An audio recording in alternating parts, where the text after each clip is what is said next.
Here we go live on YouTube with little metal foxes like me, and Julia and Helen. Here we go.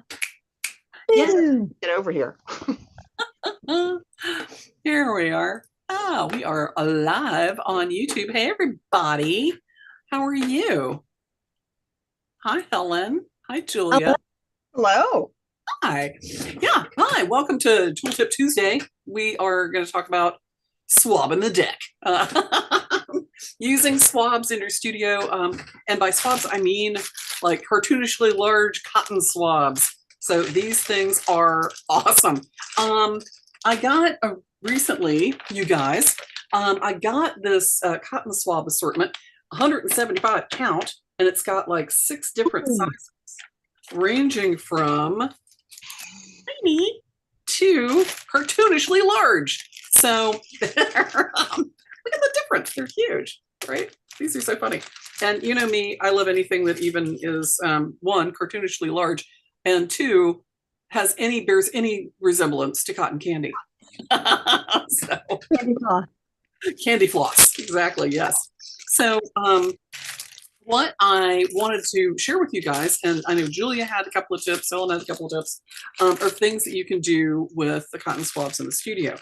I got this set from Harbor Freight. I think it was like under $10 for all these things. And the difference between this and some of the other cotton swabs is that these are on a wooden dowel, Right. which is really helpful because once you use these, what I will do is just snip it off. Can't put it in your flex shaft with the whole long thing, or you're like whopping yourself in the face with it. And normally I'm not trying to reach something that's like this long. So usually I'm only using like the first, little inch of it. Choke up on it. Yeah. So then I've got the rest of this wooden dowel that I can use for other stuff, right? And your point was once you clip that off, and I can go over to my other camera and show you guys how we can do this. But yeah, here we are. So giant cotton swab. If you guys want to, who's co-host here? Nobody. Hey, co-host. Here we go. My co-host. Yes, thank you. Here we go. All right. There we go. Yeah. Spotlight, yeah. So these range in size from like a regular, almost a little smaller than your average Q-tip, to this like cartoonishly large one. So the one is about almost 9 inches long, like 8.5, 9 inches long. So it's huge. I mean, bop, bop, bop. And then the teeny tiny one. But the dowel itself is like 2 millimeters. So even for using that as like a dowel for making jump rings or whatever, and you can cut it up, that works great. But after these have been used, you said that what you do is so if I mean, obviously you would cut off, you can use an X-Acto knife or a saw and cut off the or clippers. There you go. So you can sharpen the end of that like a pencil, like if you have a pencil sharpener, right. And then load it with polishing compound and put it in your flex shaft, and then you have this really sharp point that has polishing compound on it. Because one of the problems, even with the bullet point polishers, is that they're not actually super pointy. And if you sharpen them so that they are super pointy, then they're really freaking fragile, right? And they just snap off, and then you have a little chunk of polishing compound somewhere on your studio floor. Right. So just not super helpful. So the other thing is that those bullet points, it's hard to get them to like stay still because they're a little you can do that. That works super well. Or like I actually have a pencil sharpener, that I'll just like sharpen the end of the dowel. But that works, and then that way you can get a rounder point too if you want one. But yeah, then once you're done with that, and like one of those long ones, you can cut into several 2-inch pieces, and I did, yeah. Just keep it in the same, because like I have a little box where like all the rouge is in one thing, and all the Zam is in another thing, and the Fabulesters in another thing. So you just throw your little stick in there with all the other polishing things. Right. and then it's ready to go, And right? So, so for getting into like, inside areas like that makes it right. really easy to kind of, I'd probably cut this even a little shorter, but for getting into interior areas and things that are like really small, this Yeah, works great because I can kind of, run that around on the inside and it's great for that. right. Well, and if you have it in the handpiece, like you have your handpiece locked in there, but Yeah. you have it in one with your hand, you can also just like, and it's wood, so it's even if it gets caught somewhere, the metal is going to be stronger, so it won't damage your piece. But I don't remember where I think I might have learned that tip from, might have been a Charles Newton Brain thing. Charles is pretty smart. He is. I always try to give attribution for where I learn things. I'm always talking about the brass sliding gauge and that it's a little T square, that it's a little, L square, because I learned that from you. Here we go. So I'm just going to tighten this down. So that was basically sort of like, what do you do with the handle? What do you do with the piece of the dowel that's the trash? It's not trash. You can No, use, yeah, but hold on to this. back to using the actual swab. Yeah. So with the actual swab, you can just get a piece of steel wool, right? Mm-hmm. What I'll do is just like let it grab a little bit of that. Oops. I pulled a little too hard. Let me try that again. Found a weak spot in my dowel. Oh, it just broke off. Too funny. Yeah, it just broke Normally off. they're not quite so fragile. Yeah. So yeah, we get another little You piece here. actually, even if you just, and again, even if you just have a piece of the handle, even if you don't have the cotton under it, Ah, you can yeah, make yourself a little cotton swab. If you have a little piece of the dowel, you can right. make yourself a little steel wool swab, right? The advantage of the cotton is it just, gives it something to grab onto, but it also, if you have a compound, or if you're using it to like put oil or something on it, like it absorbs a little bit, right? Right. So You like to use these for cleaning. yeah, I really like using a little bit of the steel wool for, I usually use it for cleaning my tools. Mm-hmm. Um, and I can get into like my dapping punches and things like that. But this is great for like doing any kind of cleanup on your pliers and stuff as well. So I'll take a little like 3-in-1 oil, dab a little bit on there, and then I can get inside things and just clean them up and restore some of these pieces that might need some love, right? So Yeah, and the advantage of having that wood shaft instead of a metal shaft is when if you press a little too hard or if the wool moves, you're not like grinding into it with hardened steel. yes, Mm-hmm. exactly. So this is a really great way to sort of remove the rust from a lot of Right. tools and clean those up, as well as kind of re-lubricate everything and just so they live a nice long life. Just yeah. Yeah. You want to take care of your tools? So the steel wool is great. You use steel wool for a completely different task, do you not? I do because and the other, I don't know if you want to talk about the brown wool now, but yes, I would use steel wool clean, so don't put any oil on it. So you would have to have a separate fresh one. Right. And so what I do is, and I can't remember where I learned this trick from, but if you have a piece where you have like two pieces of copper that are coming together, like in this particular case, you have a silver bezel on your silver background. But if Right. you have a silver seam in a copper box that's all copper sides and bottom, and you want to mask the silver, you can dip you probably are going to need a little more steel wool on the end so that it's in contact with the metal. Yeah, so you would dip the swab in pickle, That. Oh my gosh, Julia. and then you swab the area where you want it to be copper plated, and now you can obscure a silver seam on an object which is predominantly copper, right? Right.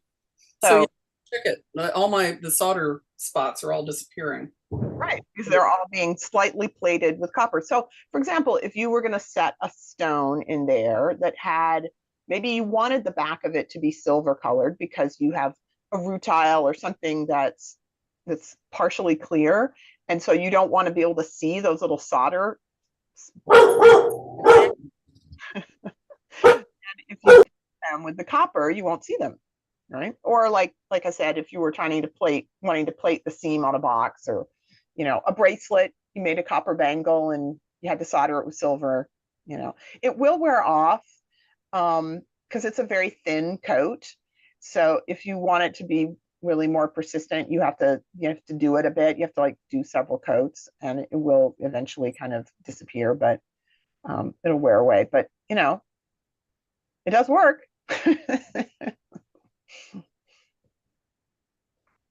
Yeah, and refresh the pickle, because if you've got like you do this for a little bit, it's going to suck all the copper out of this little bit you have on here.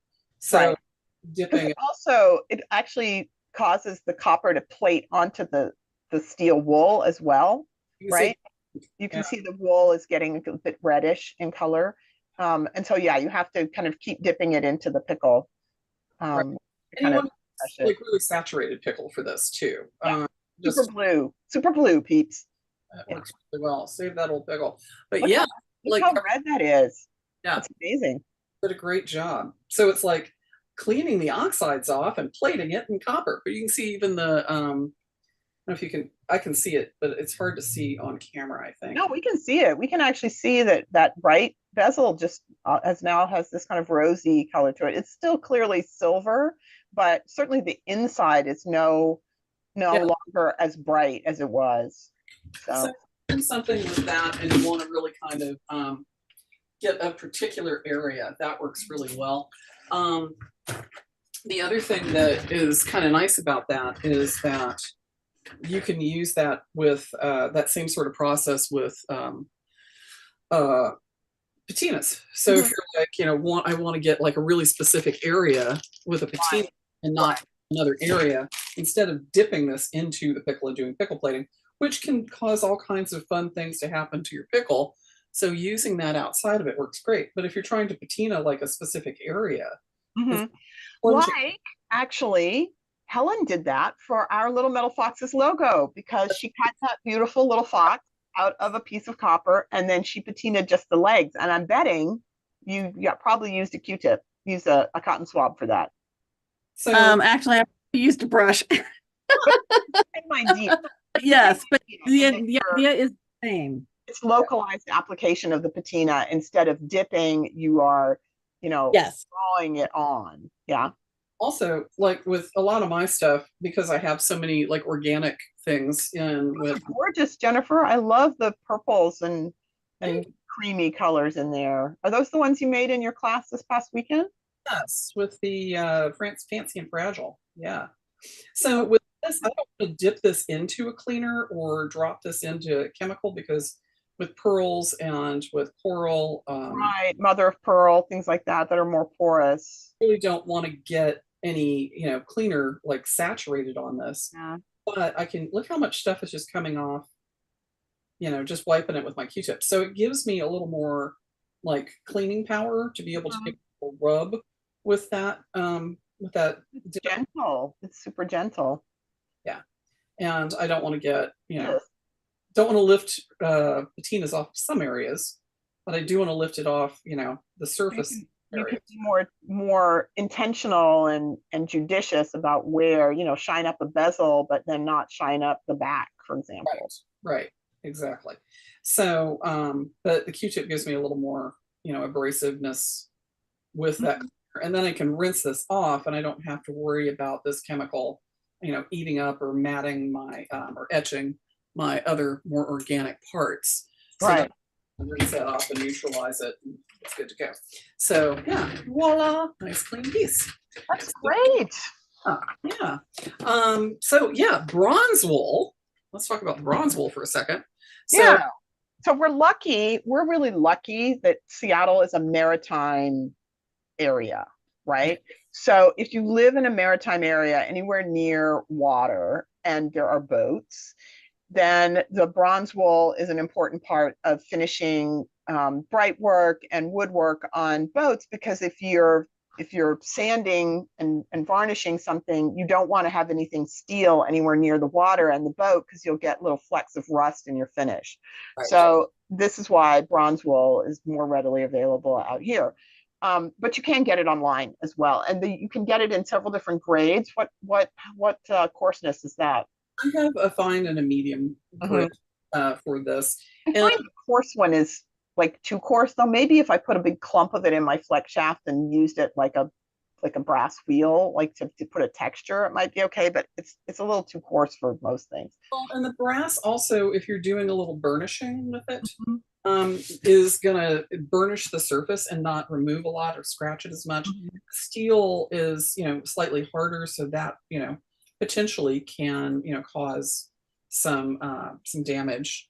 And but the bronze wool is going to burnish the surface and not like scratch it. Mm-hmm. Like, and you can use So it if you have a patina and you want to just knock the patina back a little bit, yeah, raise up the high places, the bronze wool is a really good, bronze or brass wool is a right. good way to do that. Exactly. So yes, so those are a couple of the ones that I've got. So hi. So yeah, the pack of Q-tips that it's like, what? All of these Q-tips, what? And all these different sizes. Yay, they're everywhere. It's like late night TV presenter, like, and you can buy, and then there's the additional sizes. Yay, get some now, get yours today. Yeah, but the other thing that I'll do is, and I think we talked about this, is use a little bit of compound on for getting inside things like rings and smaller areas, whether you're using just the wooden part for that or the it works really great. So having things like that in your studio and specifically with the wooden dowel makes a huge difference. So not the paper ones, not so much. So yeah, you can use the wood for, like I said, all kinds of stuff, for polishing, for mandrels, for getting into stuff. And I actually use the wooden ones a lot as a wax carving and burnishing tool. So that makes sense. You can put a little bit of what do you use to smooth it off, like denatured alcohol? I can use a little denatured alcohol. Fluid. You use lighter fluid. Yeah. Or orange oil or something like that. Right. Just a solvent on the wood itself will sort of like wipe the surface, so I can use that with the Q-tip or with the swab on there. But the wood itself, all by itself, burnishes some of those carving waxes really nicely, so I can carve it to kind of a little like a marquee sort of point, and use it to kind of get into corners and burnish out areas. Oh, nice. Okay. So it doesn't like scratch up the wax and make it more fluffy, make more. You don't gouge it. You don't want to use like a dental tool or something that if you put a little bit too much pressure, now you've got. Yeah, so it's not removing the wax, it's burnishing it down and polishing it. That makes sense. So I'll use all kinds of little wooden dowels for that as well. So yeah, what else? There you go. Cotton swabs. That's a lot, right? We've talked about using it with bronze wool for polishing patina, and using it with steel wool for polishing, with a little bit of oil for cleaning up your tools. If you've got a little bit of rust on your tools, deal with it now. Do not wait. Right? Yeah. Especially on something like your dapping blocks, which is don't wait. Do not wait. Get it off and leave a little film of oil on there to protect it. So here's the other thing that I really love it for. My cup setting tools. Oh, for cleaning up. The inside of these, if you're pushing, basically these are burnishing down like a tube setting.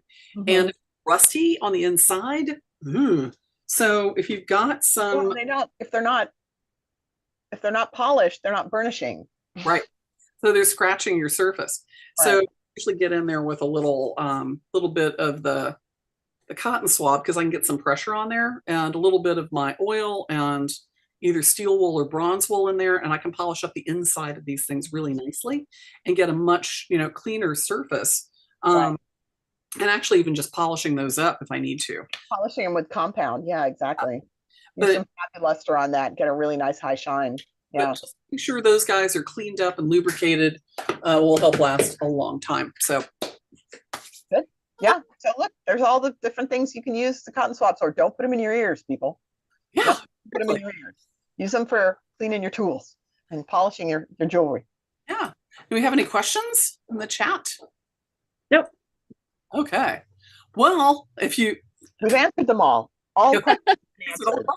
yeah, so go check out our the rest of our videos on YouTube here. We've got over like 150 tooltips. There's all kinds of interviews with other people.